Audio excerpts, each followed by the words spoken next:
नमस्कार, शाम के 7 बजे हैं। खबरदार के इस वक्त के बुलेटिन के साथ मैं हूं अनुपम। प्रदेश की हर छोटी बड़ी खबरों को लेकर झांसी अग्निकांड से जुड़ी बड़ी खबर इस वक्त आ रही है। जांच रिपोर्ट में खुलासा हुआ है, स्विच बोर्ड में शॉर्ट सर्किट से आग लगी है। सूत्रों के हवाले से बड़ी खबर हम आपको बता रहे हैं। रिपोर्ट में मामले को हादसा बताया गया है। शॉर्ट सर्किट की वजह से ओवरलोड हो सकती है। फायर विभाग की जांच में वजह साफ होगी।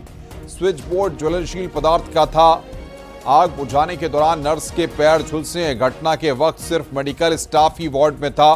सूत्रों के हवाले से ये जानकारी 8 मिनट में दमकल की टीम मौके पर पहुंची थी। कॉल के 9 मिनट में पुलिस वहां पर पहुंची थी। ये रिपोर्ट में यहां पर जानकारी दी गई है। मेडिकल कॉलेज अग्निकांड मामले की शुरुआती जांच रिपोर्ट आ गई है। शासन को भेजी गई इस रिपोर्ट में कहा गया है कि इसकी वजह शॉर्ट सर्किट थी। वार्ड के स्विच बोर्ड में एक शॉर्ट सर्किट हुआ जिसके चलते ये आग लगी। हालांकि वहां पर वार्ड में उस वक्त जितने भी स्टाफ तैनात थे उन्होंने आग को काबू करने की भरपूर कोशिश की। एक नर्स ने स्विच बोर्ड को उठाकर जमीन पर पटक दिया और अपने पैर से आग बुझाने की कोशिश की। इस कोशिश में नर्स का पैर भी झुलस गया। ये आशंका जताई गई है कि स्विच बोर्ड जिस मटेरियल से बना हुआ था वो काफी ज्वलनशील था। रात 10:26 की यह घटना बताई जा रही है। 3 मिनट तक स्टाफ ने उस आग को काबू करने की कोशिश की और उसके बाद फायर ब्रिगेड को कॉल की गई। कॉल के 8 मिनट बाद ही फायर ब्रिगेड की गाड़ियां मेडिकल कॉलेज पहुंच चुकी थीं और यूपी 112 की गाड़ियां 9 मिनट के अंदर पहुंच गई थीं। झांसी मंडल के कमिश्नर और डीआईजी झांसी रेंज ने यह रिपोर्ट सौंप दी है शासन को। झांसी मेडिकल कॉलेज में शुक्रवार देर रात एनआईसीयू वार्ड में भीषण आग लगी थी। इस हादसे में अब तक 11 बच्चों की जान जा चुकी है। अब घायल बच्चों का इलाज वार्ड नंबर 5 में चल रहा है। ग्राउंड जीरो पर न्यूज 18 ने पहुंचकर परिवार वालों से बातचीत की। इस दौरान परिवारीजनों ने अस्पताल प्रशासन पर आरोप भी लगाए। शासन की तरफ से सख्त निर्देश हैं कि जो भी बच्चे गंभीर रूप से झुलसे थे इस अग्निकांड में उनके इलाज में किसी भी तरह की कोई कोताही ना बरती जाए। और हम उसी का जायजा लेने के लिए ग्राउंड जीरो की रियलिटी जानने के लिए हम आए हैं मेडिकल नंबर 5 में, वार्ड नंबर 5 में, जो मेडिकल कॉलेज के अंदर बना हुआ है। और ये तमाम वो पेरेंट्स हैं, माता पिता हैं, जिनके बच्चों का इलाज फिलहाल अंदर वार्ड नंबर 5 में चल रहा है। आप देखिए पिछले 3 दिन से ये जो हैं पेरेंट्स यहाँ पर बैठे हुए हैं और अपने बच्चों के स्वस्थ लाभ लेने के यानी कि ठीक होने का इंतजार कर रहे हैं। हम बात करते हैं किस तरह का इलाज चल रहा है और क्या वो इस इलाज से संतुष्ट हैं। भैया आपका क्या नाम है? हमारा नाम रंजीत है। आप कहाँ से आए हो? नत्थी गेड़ा तालबेट। अच्छा ये बताइए आपका जो बच्चा था कितने दिन का भर्ती हुआ था? हमारा 15 अक्टूबर को भर्ती हुआ था यहाँ पर। कितने दिन का था बच्चा? बच्चा 1 महीने 8 दिन का है अभी। शुक्रवार की रात आपको याद है क्या हुआ था अचानक? हाँ, अचानक से आग लग गई थी। फिर कैसे आप अपने बच्चे तक पहुँचे? जैसे ही पता चला आग लग गई, मतलब हल्ला हुआ तो गए थे तो अपने बच्चे को उठा लाए थे। तो आपका बच्चा जल गया था? नहीं, हमारा बच्चा सही था, मतलब तब तो सही था, मतलब छुट्टी होने वाले थे, जला तो नहीं, लेकिन वो आगे का जो धुआं था वो अंदर चला गया तो उसको खांसी आने लगी और बच्चा अब सही नहीं है, ऑक्सीजन लगा है। अच्छा कब से बच्चा यहाँ भर्ती है? बच्चा उसी दिन रात में 4 बजे आ गया था। अच्छा तो अभी इलाज जो चल रहा है आप संतुष्ट हैं? हमें तो पता नहीं है, अभी हम अंदर जाने ही नहीं दे रहे हैं वो लोग। कब से आप यहाँ बैठे हो? हम परसों से यहाँ बैठे, रात से। एक बार भी अपने बच्चों को आप नहीं देख पाए? एक बार बताया था सर, परसों से एक बार बताया। तो क्या कहोगे भाई साहब, आप बताओ। अरे पहले हमने सुना है कि वो डॉक्टर साहब बोल रहे कि फ्री इलाज होगा यहाँ पर, बाहर भी फ्री इलाज हो रहा, लेकिन डॉक्टर साहब कोई भी दवाई मेडिकल के लिए लिख देते हैं। ये क्या आप लिए हैं हाथ में? मेडिकल के लिए दवाई लिख दी है बच्चे के लिए। कहाँ से लाए आप? अभी लिखी है, लेने जाना है, बोल रहे मेडिकल से लाओ दवाई। तो ये शासन का आदेश है कि हर हाल में बच्चों का इलाज दिया जाए, बिल्कुल निःशुल्क इलाज दिया जाए, तो क्या ऐसा हो रहा है यहाँ? निःशुल्क नहीं हो रहा है। आपने देखा 2-3 लोग वो एवीजी की जांच होती है, उसमें 100 रुपये लग रहे हैं जांच के लिए। पैथोलॉजी लैब में पहले बिलिंग करानी पड़ रही है। तो आपका अब तक कितना खर्चा हुआ है इलाज में? अभी तक कम से कम 10,000 रुपये दवाई, अब कम से कम 2,000 रुपये तो जांचन में हो गए हुए हैं। 2-3 बार एक्सरे करवाया, 300 रुपये एक्सरे के लगे। शुक्रवार को झांसी मेडिकल कॉलेज के बच्चा वार्ड में जिस वक्त आग लगी थी उस वक्त एक शख्स ने 5 बच्चों की जिंदगी बचाई थी। हालांकि उस वक्त इस शख्स का बच्चा गायब हो गया था, मगर अब राहत की बात यह है कि वो गायब हुआ बच्चा भी मिल गया। जिस शख्स ने 5 जिंदगी बचाई, उससे न्यूज 18 ने बातचीत की। आपने बच्चों को जो बचाया है, हमारा बच्चा मिल गया है, हमारा ठीक है? अभी इलाज चल रहा है अभी तो। नहीं, आपका बच्चा इलाज चल रहा है, ठीक है पूरा? नहीं, अभी इलाज चल रहा है अभी। अच्छा, आपने जो बच्चों को बचाया, कितने बच्चों को बचाया था आपने? सर वो 5-6 बच्चे थे, अभी इलाज चल रहा है मेरे बच्चे का भी। कल मिला है शाम को 5-6 बजे। तो कहाँ से मिला बच्चा आपको? वो कुलदीप त्रिपाठी है जी, वो हॉस्पिटल वहाँ पे मिला था हमारा बच्चा। तो क्या वो आपका बच्चा ले गए थे अपना मान करके? हाँ, वो अपना मान कर ले गए थे। मेरे बच्चे की पहचान थी, राइट हाथ पे वो इधर तिल था, छोटा सा जो तिल था वो तिल बना था, मसा होता ना, वो बना था। उसी से हमारी पहचान हुई है बच्चे की। तो कितने दिन तक आप अपने बच्चे के लिए परेशान रहे थे? बच्चे के 2-3 दिन हम परेशान ही रहे हैं, 2 दिन तक पूरा परेशान तो रहे। जिला प्रशासन ने या मेडिकल कॉलेज प्रशासन ने आपकी क्या मदद करी इस मामले में? मेडिकल ने ढूंढा है, जो डॉक्टर थे साहब बड़े वाले ने, उनने ढूंढने में मदद किया पूरा। तो कल शाम को मिला हमारा। अच्छा, जिस दिन ये वार्ड में आग लगी थी, जब आपका बच्चा नहीं मिला, तो फिर आप एक बार बताइए, तो आपने क्या किया?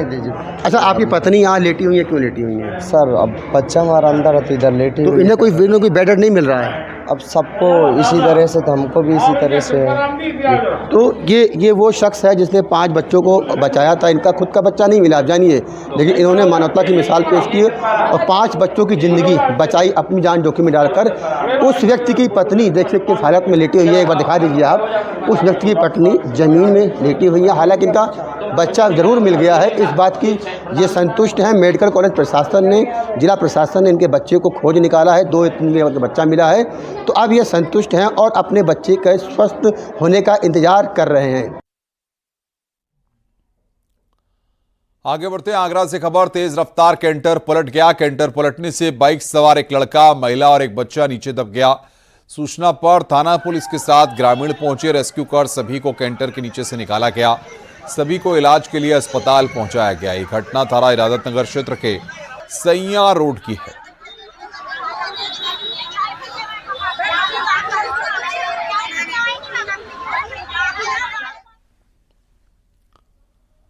फिरोजाबाद से खबर है, जहां पर एक कार बेकाबू होकर पलट गई। चीख पुकार सुनकर आसपास के लोग इकट्ठा हुए और कार में फंसी एक महिला और शख्स को बाहर निकाला गया। यह हादसा मक्खनपुर बाईपास के पास का है। राजस्थान से सोथरा सिरसागंज जा रही कार पलट गई थी।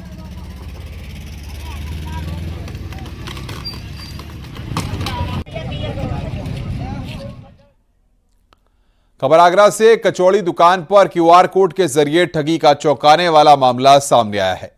शातिर ठगों ने डिजिटल भुगतान की प्रणाली का दुरुपयोग कर दुकानदार और ग्राहकों को चूना लगा दिया। ठगों ने बड़ी चालाकी से दुकान की दीवार पर लगे असली क्यूआर कोड के ऊपर अपना फर्जी क्यूआर कोड चिपका दिया। इस जालसाजी का खुलासा तब हुआ जब ग्राहकों ने सामान का भुगतान करने के बावजूद दुकानदार के खाते में पैसे नहीं पहुंचे। मामला थाना ताजगंज क्षेत्र के तांगा स्टैंड का है। ठगों ने असली क्यूआर कोड को ढकने के लिए हूबहू वैसा ही फर्जी क्यूआर कोड तैयार किया, जिससे ग्राहकों को शक न हो। जब ग्राहक सामान खरीदने के बाद स्कैन करके भुगतान करते थे तो पैसा दुकानदार के खाते में जाने के बजाय ठगों के खाते में चला जाता। ये है कि रात को पेमेंट हमारे खाते में आया और सुबह के बाद जो पेमेंट कस्टमर करके जाते हैं वो दूसरे का बार कोड लगा हुआ था। फिर मुझे धीमे धीमे पता पड़ी, इससे पुरानी मंडी चौराहे से लेके कई लोगों के साथ घटना घटी है। आज सुबह रात 1:30 बजे के बाद में उन्होंने ऐसे करा है, बार कोड सारी दुकानों पर चिपका है। किसके खाते में पैसे जा रहे हैं? ये है अंकित राजभर। आगरा की जीआरपी पुलिस और आरपीएफ पुलिस को सफलता मिली है। जीआरपी पुलिस ने गांजा तस्कर को गिरफ्तार किया और उसके पास से 3 किलो गांजा बरामद किया है। आगरा कैंट की जीआरपी पुलिस को सूचना मिली थी कि आगरा कैंट रेलवे स्टेशन पर गांजे की तस्करी हो रही है, जिसके बाद जीआरपी और आरपीएफ पुलिस ने चेकिंग शुरू की। चेकिंग के दौरान पुलिस ने एक गांजा तस्कर को गिरफ्तार किया। शातिर ने बताया कि वो नागपुर से गांजा लेकर आता और आगरा समेत आसपास के जिलों में बेचने का काम करता था।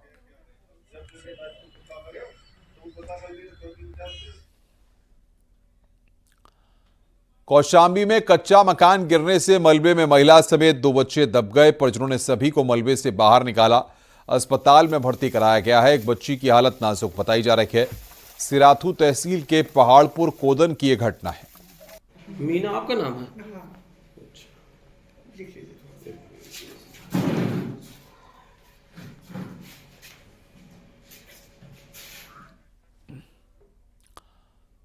फिरोजाबाद से खबर है, जहां पर सिरसागंज के आर एक गुरुकुल में चल रहे 3 दिवसीय कार्यक्रम में शामिल होने जा रही स्कूल बच्चों की कार को सामने से आ रही दूसरी कार ने टक्कर मार दी।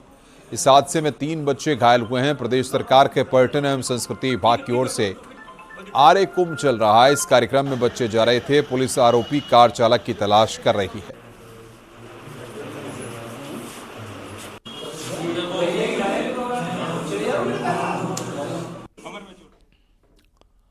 आगे बढ़ते हैं बिजनौर से खबर, जहां पर बड़ापुर थाना क्षेत्र में मारपीट का वीडियो सामने आया है। इस मारपीट में एक शख्स घायल हुआ। घटना बड़ापुर थाना क्षेत्र के भोगपुर की है, जहां सड़क पर मिट्टी डालने को लेकर 2 पक्ष में मारपीट हुई थी। पीड़ित ने आरोपियों के खिलाफ तहरीर दी है। पीड़ित मजदूरी करता है और मिट्टी डालने पर विवाद शुरू हुआ था।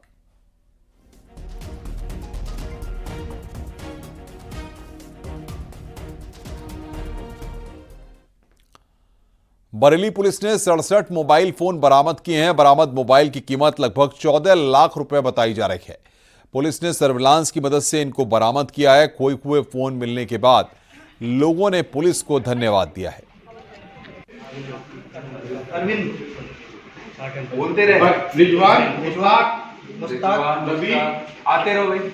देखिए, श्रीमान वरिष्ठ पुलिस अधीक्षक जनपद बरेली के नेतृत्व में एक अभियान चलाया गया महीना अक्टूबर के अंत कि जितने भी खोए हुए, जितने चोरी के मोबाइल थे, उनकी बरामदगी हेतु, और इसमें जो थाने की टीम है, सीसीटीवी पोर्टल पे जो ऑपरेटर काम करते हैं, कंप्यूटर ऑपरेटर है, वह जनपद की सर्विलेंस टीम, इसके माध्यम से और इनकी मेहनत से आज 67 मोबाइल बरामद हुए हैं और वह उनके जो ओनर्स हैं उनको सुपुर्द किए जा रहे हैं। इन मोबाइल की कीमत लगभग 14 लाख है और ये जो सराहनीय काम किया गया है, ये पूरी जो टीम इसमें जिसने काम किया है, ये बधाई के पात्र है। बहुत बहुत धन्यवाद। मुख्यमंत्री योगी आदित्यनाथ ने आज महाराष्ट्र में ताबड़तोड़ चुनावी रैलियां की। सीएम योगी ने कांग्रेस पर भी हमला बोला तो सनातन का संदेश भी दिया। सीएम ने कहा कि सनातन पर प्रहार महाविनाश को आमंत्रित करता है। कांग्रेस के भीतर अंग्रेजों का डीएनए है। सीएम ने कोल्हापुर, कराड़ और पुणे जिले में रैली की है।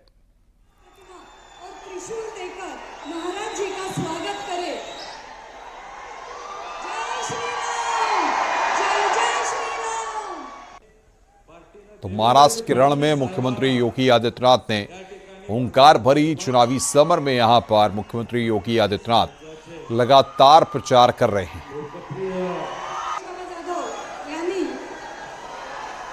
श्री विठ्ठल रखुमाई की साकार प्रतिमा और त्रिशूल देकर महाराज जी का स्वागत करे। जय श्री राम। मिर्जापुर के मझवा में समाजवादी ये बर्दाश्त नहीं हो सकता है, ये स्वीकार्य नहीं हो सकता है, और इसलिए पथराव होता है क्योंकि हम बटे हैं।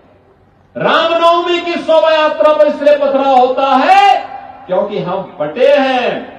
याद रखना, जो ये प्रहार सनातन पर हो रहा है, ये प्रहार भारत पर प्रहार है, क्योंकि भारत की आधार का प्रतीक है सनातन, और सनातन पर प्रहार महाविनाश को आमंत्रित करता है। और आपको मैं यही आमंत्रित करने के लिए आया हूं, यही कहने के लिए आया हूं कि बटे थे तो कटे थे, अब बटेंगे नहीं तो कटेंगे भी। एक रहेंगे, सेफ रहेंगे, एक रहेंगे तो सेफ रहेंगे, और इस भाव के साथ आज हमें कार्य करना है। रहा है अपने राजनीतिक स्वार्थ के लिए इन्होंने देश को बांटा, हिंदू समाज को बांटा, जाति के नाम पर, संप्रदाय के नाम पर, क्षेत्र के नाम पर, भाषा के नाम पर। कांग्रेस के अंदर लगता है अंग्रेजों का डीएनए आ गया है, जो बांटो और फूट डालो राज करो की नीति पर चल रही थी, वही कार्य आज कांग्रेस कर रही है। और इसलिए बहनों और भाइयों, मैंने कहा था, मैं इसीलिए कहता हूं, हम बटे थे। अयोध्या में राम मंदिर का अपमान झेलना पड़ा था। 500 वर्षों तक अयोध्या में हम लोग रामलला के लिए तरस रहे थे। बटे थे काशी में, काशी विश्वनाथ मंदिर में, काशी विश्वनाथ मंदिर का अपमान झेलना पड़ा था। बटे थे मथुरा में, श्री कृष्ण जन्मभूमि का अपमान झेलना पड़ा था। बटे थे तो यहां पर मैं देखता हूं छत्रपति शिवाजी महाराज के द्वारा स्थापित हुए तमाम गढ़ और किले। मिर्जापुर के मझवा में समाजवादी पार्टी के अध्यक्ष अखिलेश यादव ने चुनावी रैली की। इस दौरान सरकार पर अखिलेश यादव ने निशाना साधा है। उपचुनाव के लिए अखिलेश यादव की हुंकार पीडीए चढ़ान पर है। अखिलेश यादव ने कहा कि उपचुनाव में बीजेपी हारने वाली है। सरकार गिरने वाली है, चलने वाली सरकार नहीं है। बीजेपी ढलान पे है और पीडीए चढ़ान पर है। ये पीडीए वाले प्रोग्रेसिव सोच के हैं, पॉजिटिव सोच के हैं। हम लोग पुल बनाते हैं, लोगों को जोड़ते हैं। ये भारतीय जनता पार्टी के लोग लोगों में दूरियां बनाते हैं, लोगों को दूर करते हैं। इसलिए इनके चलने वाली नहीं है इस बार। ये उपचुनाव भाजपा वाले हारने वाले हैं, ऐतिहासिक वोटों से हारेंगे। इसलिए मन बनाइए आप लोग। अखिलेश यादव के बयान पर डिप्टी सीएम केशव प्रसाद मौर्य ने कहा कि अखिलेश यादव को कभी अच्छे लोगों की संगति नहीं मिली है। मुख्यमंत्री योगी आदित्यनाथ एक संत हैं और एक संत का अपमान न तो केशव प्रसाद मौर्य बर्दाश्त करेगा और न देश और न ही प्रदेश की जनता। देखिए, संगत से गुण मिलते हैं, संगत से गुण जाए। तो बांस फांस और मिश्री एक भाव बिकाए कि ये बहुत पहले से प्रचलित कहावत है। उनको कभी अच्छे लोगों का संग नहीं मिला है। गुंडों, अपराधियों, माफियाओं, दंगाइयों के बीच में रहेंगे तो साधु संतों के बारे में उन्हें क्या बोलना है, क्या नहीं बोलना है, इस मर्यादा का उन्हें ध्यान नहीं रहता है। उत्तर प्रदेश के मुख्यमंत्री योगी आदित्यनाथ जी एक संत हैं और संत का अपमान न तो केशव प्रसाद बर्दाश्त करेगा, न प्रदेश की जनता बर्दाश्त करेगी, न देश की जनता बर्दाश्त करेगी। और इसका खामियाजा उन्हें चाहे उपचुनाव हो चाहे चुनाव हो, उसमें उसे भुगतना पड़ेगा। तो उधर समाजवादी पार्टी की सांसद डिंपल यादव ने कहा कि बीजेपी के सहयोगी अजीत पवार समेत कई और नेता सीएम योगी के बयान के खिलाफ बोल रहे हैं। ये जो पूरा परसेप्शन क्रिएट करने की जो कोशिश की जा रही थी भारतीय जनता पार्टी द्वारा, तो मैं समझती हूँ लोगों ने इस परसेप्शन को नकारने का काम किया है। जहां लीडर्स निकल के आ रहे हैं और इसके खिलाफ बोल रहे हैं, वही हमने देखा है कि अजीत पवार जी ने भी इसके खिलाफ बोला है। तो कहीं ना कहीं मैं समझती हूँ ये जो नारा दिया गया है ये लोकतांत्रिक नहीं है। कानपुर से खबर है, जहां पर समाजवादी पार्टी के सांसद अवधेश प्रसाद ने एक बार फिर सरकार पर निशाना साधा। बुलडोजर कार्रवाई होने वाले उपचुनाव के मुद्दे पर सरकार को घेरने की कोशिश की। समाजवादी पार्टी का आरोप है कि कार्यकर्ताओं को घर गिराने की धमकी दी जा रही है। कार्यकर्ताओं पर मुकदमे दर्ज हो रहे हैं। कार्यकर्ताओं को 151 में जेल भेजा जा रहा है, धमकाया जा रहा है। अगर तुम वोट दोगे तो हम छड़िया गिरा देंगे, नक्शा पास नहीं है, बुलडोजर चला देंगे, इस तरह की धमकियां दी जा रही हैं। लेकिन धमकियों से कोई डरने वाला नहीं है, कोई हिलने वाला नहीं है। और जितने धमकी देंगे उतने समाजवादी पार्टी मजबूत होगी, उतने हमारा वोट बढ़ेगा और ये वोट को किसी कमाल से रोक नहीं पाएंगे। हमारे नेता सब हैं, ये पूरी तरह से रखेंगे। हम तो फैजाबाद अयोध्या से आए हैं 20 को, लेकिन 20 को ऐसी जगह पर हम रहेंगे कि देखेंगे, इनका उत्पीड़न देखेंगे और चुनाव आयोग से पूरी संपर्क में हम रहेंगे कि लोगों को, मतदाताओं को निष्पक्ष और स्वतंत्र मतदान देने में रोका टोका न जाए। कानपुर देहात से एसटीएफ ने 1 लाख के इनामी को गिरफ्तार किया। 1 लाख का इनामी वीर सिंह गिरफ्तार किया गया है। महिला को अगवा कर हत्या के मामले में फरार चल रहा था। 21 सितंबर को हमीरपुर में महिला और उसके 2 बच्चों को अगवा किया गया था। महिला की हत्या कर उसके 2 बच्चों को जंगल में फेंकने का आरोप लगा है। महिला की हत्या के लिए उसके भाई धर्मेंद्र यादव ने चतुर सिंह को 10 लाख की सुपारी दी थी।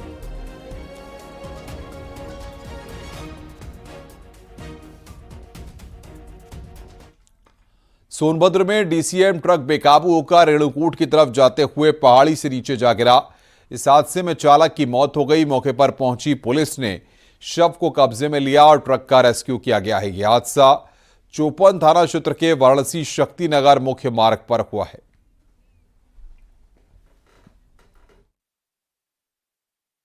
आज दिनांक 17/11/2024 को थाना क्षेत्र चौपन के मारकुंडी घाटी अंतर्गत एक डीसीएम के घाटी से नीचे गिर जाने की सूचना प्राप्त हुई और डीसीएम का चालक मोहम्मद खलील पुत्र स्वर्गीय ममन उम्र करीब 55 वर्ष निवासी थाना क्षेत्र मिर्जापुर किराने का सामान लेकर वाराणसी से रेणुकूट की ओर जा रहा था कि मारकुंडी घाटी पर अनियंत्रित होने के कारण डीसीएम नीचे गिर गई और सूचना मिलने पर मौके पर पुलिस पहुंची और शव को कब्जे में ले लिया। आवश्यक विधिक कार्रवाई की जा रही है और मृतक के परिजनों को सूचना दे दी गई है।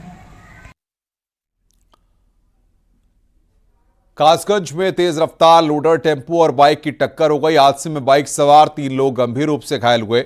राहगीरों ने हादसे की सूचना पुलिस को दी है। सूचना पर पहुंची पुलिस ने घायलों को आनंद फानंद में अस्पताल में भर्ती कराया गया। डॉक्टरों ने घायलों की हालत गंभीर देखकर जिला अस्पताल रेफर किया है। पटियाली कोतवाली क्षेत्र के कादरगंज अलीगंज मार्ग की यह घटना है।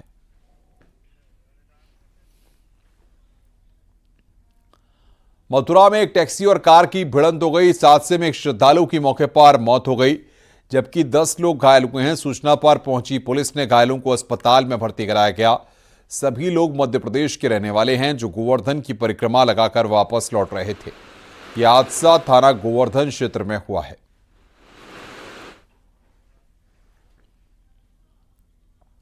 खबर ललितपुर से है जहां पर एक तेज रफ्तार कार नदी में जा गिरी। गनीमत रही कि कार में सवार सभी लोग सुरक्षित हैं। ग्रामीणों ने कार में फंसे लोगों को किसी तरह बाहर निकाला। कार सवार महिला और बच्चे मामूली रूप से घायल हुए हैं। यह हादसा थाना जखौरा के कस्बे के पास हुआ।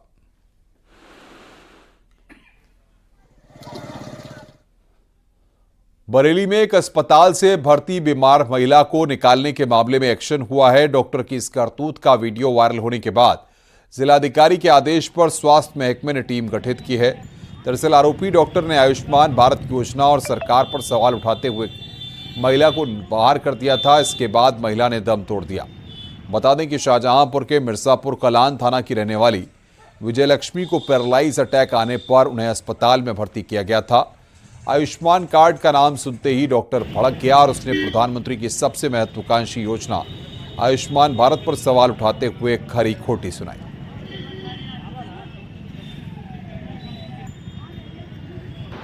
इसके बारे में मुझे सीएमओ साहब ने अवगत कराया कि आदेश दिया है कि इसकी जांच करें। उसके लिए 2 सदस्यीय कमेटी मेरी अध्यक्षता में डॉक्टर लईक अंसारी के साथ बनाई है। हम इसकी जल्द से जल्द जांच करके और जांच आख्या जो है सीएम साहब को प्रस्तुत करेंगे।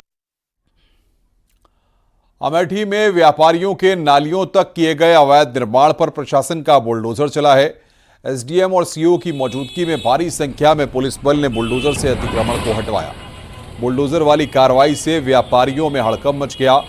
दरअसल अमेठी कस्बे में लगातार भीषण जाम की समस्या बनी हुई थी जिसकी वजह से लोगों को परेशानी का सामना करना पड़ता था।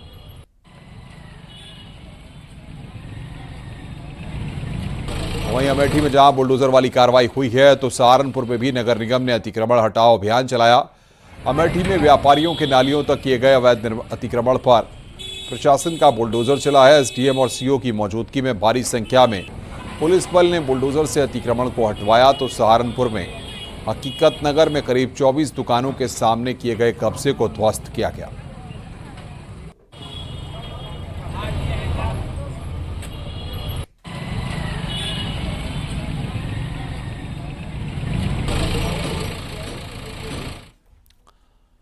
कासगंज पुलिस ने एनकाउंटर में 3 गौ तस्करों को गिरफ्तार किया। मुखबिर की सूचना पर पुलिस ने नगला मान सिंह के जंगल में छापा मारा। रेड के दौरान छात्रों ने पुलिस पर फायर किया। पुलिस की जवाबी कार्रवाई में एक छात्र को गोली लगी है। मौके से पुलिस ने 3 तस्करों को गिरफ्तार किया है। छात्रों के कब्जे से एक अवैध तमंचा, 315 बोर, एक जिंदा कारतूस, 315 बोर, एक मोबाइल, एक इकोवाड़ी, एक मोटरसाइकिल बिना नंबर प्लेट वाली बरामद हुई है। साथ ही 3 बैल, 6 रस्सी और गौमांस काटने वाले उपकरण भी मिले हैं। एक इको गाड़ी बरामद हुई, इको कार, और एक बिना नंबर की मोटरसाइकिल बरामद हुई। वहाँ पे मौके पर 3 गोवंश बंधे हुए मिले और बहुत सारे उपकरण, कुल्हाड़ी और कड़ासे बरामद हुए जो उसका उपयोग में करते हैं। रुक रहे हैं यहां पर एक ब्रेक के लिए। खबरों का सिलसिला लगातार जारी है।